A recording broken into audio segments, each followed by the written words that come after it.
It was about bedtime. Ibrahim Traore received an unexpected phone call from the White House. On the other end of the line was none other than President Donald Trump himself. "Ibrahim, my friend," Trump said casually, "I need you for a special interview on Fox News tonight. Let's talk international trade." Ibrahim was taken aback by the informality. At 35, he had cultivated a cautious but professional rapport with the American president. "What specific area of trade, Mr. President?" Ibrahim inquired. "Tariffs, my friend," Trump replied.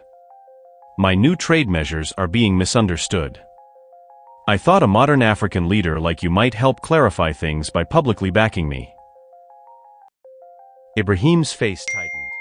He had studied the recent U.S. tariff changes thoroughly, and their impact on African exports was undeniably severe.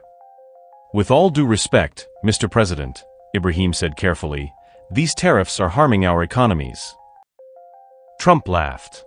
"Ibrahim, you've got to look at the big picture. These tariffs are about protecting American workers. You understand, it's just business." "I do understand business, Mr. President," Ibrahim responded evenly. "But I also understand fairness. Let's see if we can find some common ground on air." Confident he could persuade the young African leader, Trump agreed to a televised debate moderated by Tucker Carlson. "It'll be great for both of us," Trump declared. "You get visibility, I show I have African allies." After the call, Ibrahim immediately convened a crisis meeting with his top advisors. "Gentlemen, we have a rare opportunity to stand up for our economic interests, live, and before the entire world." Foreign Minister Dr. Ouedraogo voiced a concern. "President Trump is unpredictable. This could be a trap." Ibrahim smiled. "Then we'll be ready for whatever comes." In the hours that followed, the presidential palace in Burkina Faso turned into a hub of intense planning. Ibrahim and his economy minister Fatoumata Ouedraogo reviewed the toll the tariffs had already taken. "Mr. President," Fatoumata said, "our cotton exports have dropped by 67%, gold by 45%, and agriculture overall by 52%. We're facing losses totaling $2.3 billion. Ibrahim examined the charts in silence. Over 347,000 jobs were at risk, primarily in rural areas reliant on agriculture. Meanwhile, in Washington, Trump's team was strategizing. "President Traore is smarter than he looks," one economic advisor warned. "He's educated and knows the data." Trump waved the concern away. "He's just a 35-year-old kid. I'll show him how real deals are made. Besides, these tariffs are a hit with my voters." "But there's blowback," his Commerce Secretary cautioned. "Several African countries are already considering countermeasures." "Let them try," Trump said smugly. "They need us more than we need them." Back in Ouagadougou, Ibrahim and Dr. Ouedraogo refined their approach. "We must be respectful but assertive," Ouedraogo advised. "Trump will try to talk over you, make you seem naive." "Then we let facts speak," Ibrahim said calmly. "Numbers don't lie." On the evening of May 23rd, anticipation peaked around the world. At Fox News studios, technicians made last-minute adjustments. In the White House in Ouagadougou, Trump and Ibrahim tested their video feeds. Tucker Carlson introduced the debate with theatrical flair. "Good evening, America. Tonight, a rare event, President Trump and President Ibrahim Traore face off on global trade and controversial tariffs." The screen split, Trump in the White House, Ibrahim in his office. "President Trump," Tucker began, "your tariffs are facing backlash globally. Your response?" Trump leaned forward, full of bravado. "Tucker, these tariffs are genius. They protect American jobs and force others to play fair. That's America first." "And how do these measures affect Burkina Faso?" Tucker asked. "We respect America's right to defend its interests," Ibrahim answered, "but it must be done without harming smaller, loyal economies." Trump cut in immediately. Ibrahim, my young friend, business is about winning. America was bleeding trillions. We're fixing that? I understand trade, Mr. President, Ibrahim replied.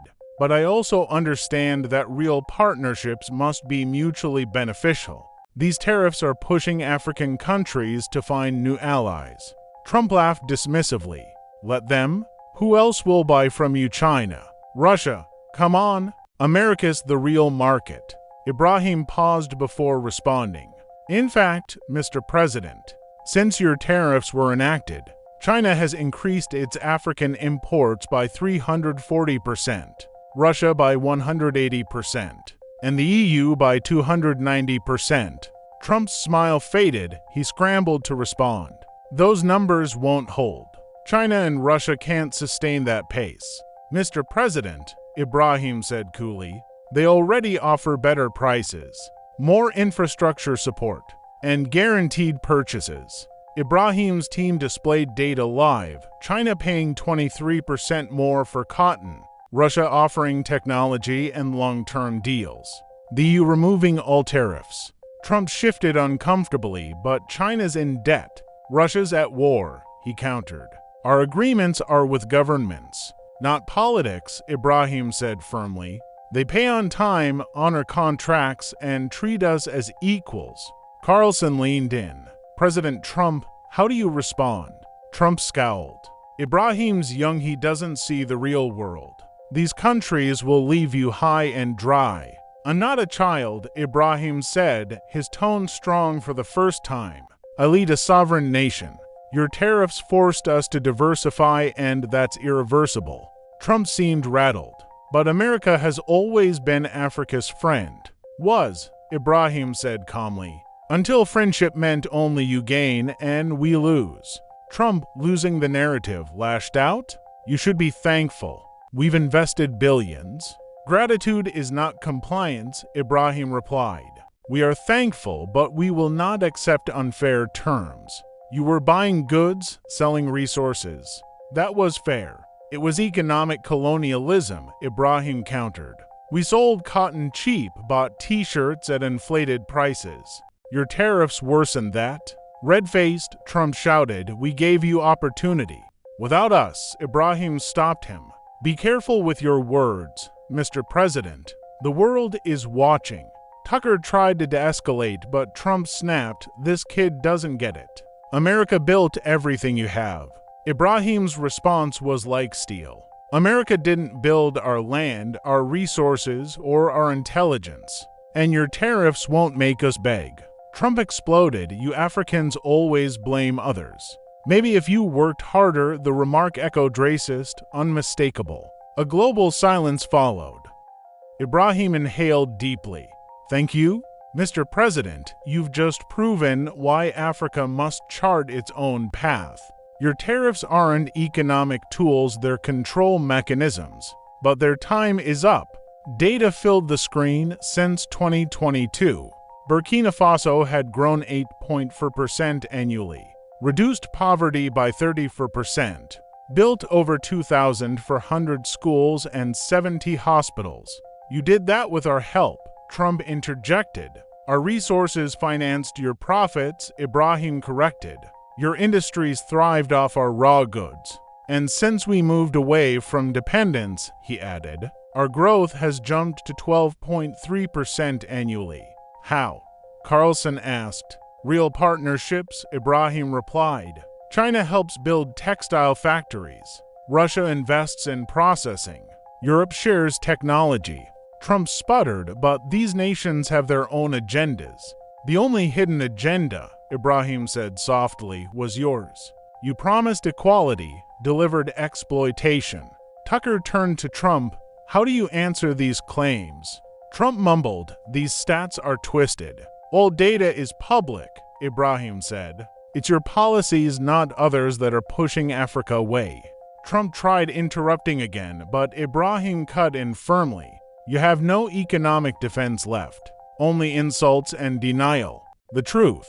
America is losing Africa because of its own choices. Then, Ibrahim delivered a final blow. 3 weeks before you announced the tariffs, Our analysts detected leaked plans. We didn't wait. We mobilized a coalition of 34 African nations. On-screen documents proved it. Within 72 hours, we activated trade deals with China, Russia, India, Brazil, and the EU, replacing 95% of lost U.S. trade. Trump was visibly shaken. This isn't possible. You underestimated us, Ibrahim said simply, and we also obtained your Commerce Department memo, the one revealing the true intent of your tariffs. Tucker was stunned. You have the memo? Yes, signed by your appointees. Trump fell silent. Ibrahim closed with elegance. I don't take joy in this, but your actions left us no choice. Tucker asked one last question. Do you have a message for the American people? Ibrahim turned to the camera. We respect America deeply, but respect is not obedience. True American greatness lies in treating others as equals. We hope voters choose leaders who build bridges, not burn them. Trump made one last week protest. You don't understand my pressures. I understand leadership, Ibrahim replied.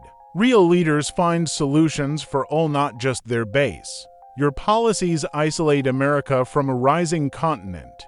Is reconciliation possible? Tucker asked. Ibrahim smiled. When America is ready for genuine partnership, not disguised dominance, Africa will be here. But we won't wait passively.